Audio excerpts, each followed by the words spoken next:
Beralih ke arena Asian Games Hangzhou 2022, Indonesia harus berpuas dengan tambahan medali perak dari cabang olahraga panjat tebing nomor speed relay. Tim putra dan tim putri Indonesia harus mengakui keunggulan wakil tuan rumah.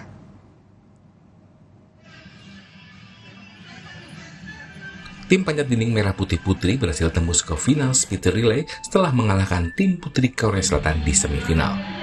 Namun di partai final, Desak Made dan kolega harus mengakui kekuatan tim putri Tiongkok.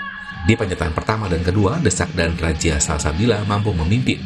Tetapi Nurul Ikamah, sang finisher, terpeleset.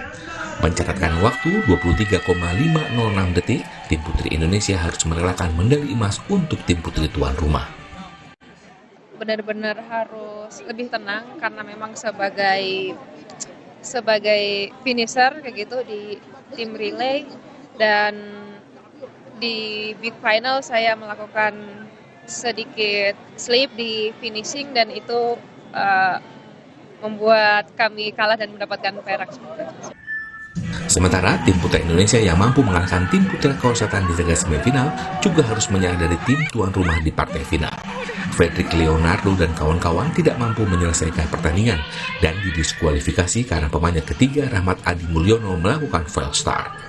Kalau untuk pertandingan tadi kita udah coba menampilkan yang terbaik, jadi coba tampil yang maksimal, tapi hasilnya kata lain. Kita harus berpuas diri dengan perunggu, tapi semoga kedepannya kita bisa meraih medali emas di event-event berikutnya. Harapan saya. Terima kasih banyak.